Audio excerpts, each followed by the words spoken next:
پہلی بات تو یہ ہے کہ میں کیا کہوں، یہاں موجود 4 خواتین نے جو گفتگو کی ہے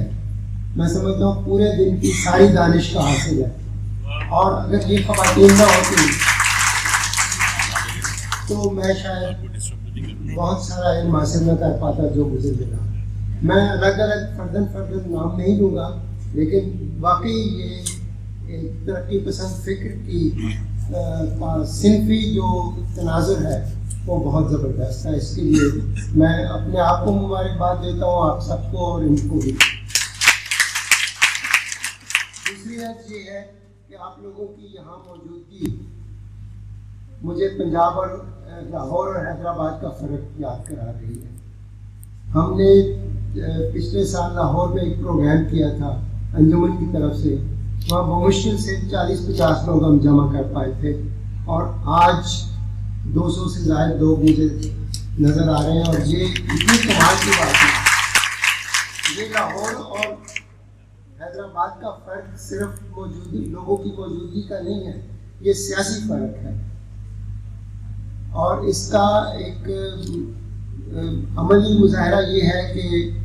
ہم یہاں سندھی بھی سن سکتے ہیں، اور یہاں ہم باقی زبانیں بھی بولتے ہیں اور سنتے ہیں، اور وہاں پر ہمیں ظاہر ہے کہ اپنی زبان کا اتنا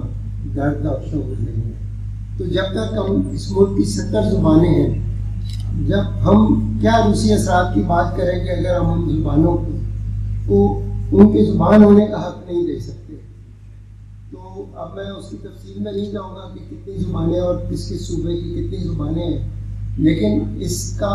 مطلب یہ ہے کہ بہت بڑا ٹاسک ہے انجمن ترقی پسند مصنفین کا کہ وہ اپنی رسائی ان تمام زبانوں تک حاصل کرے جو ابھی لکھی بھی نہیں جاتی، صرف بول چال کی زبانیں ہیں، لیکن یہ واحد ترقی پسندی ہوگی جو 70 سال کے بعد ہمیں کرنی چاہیے۔ اور اس کے ساتھ ہی میں آپ کو ایک بار پھر شکریہ ادا کرتے ہوئے مبارکباد دیتا ہوں آج کے اجلاس کی کامیابی کی۔ میں ذکر کرنا چاہوں گا اپنے کمیونسٹ کامریڈس کا بھی، جن کی وجہ سے یہ اتنا زبردست میلہ سجا، لیکن ہمیں یہ بھی یاد رکھنا چاہیے کہ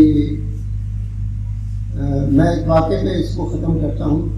3 منٹ سے شاید اگر 15 سیکنڈ اوپر ہو جائے تو معاف کر دیں، کہ پارٹی کی ایک میٹنگ میں نے ایک بار ذکر کیا شاہ لطیف بھٹائی کا، 15-20 منٹ کے بعد مجھے دوبارہ ان کا نام لینا پڑا، کوئی پونے گھنٹے کے بعد تیسری بار جب میں نے نام لیا تو ایک کامریڈ نے مجھے ٹوکتے ہوئے کہا کہ ایسا لگتا ہے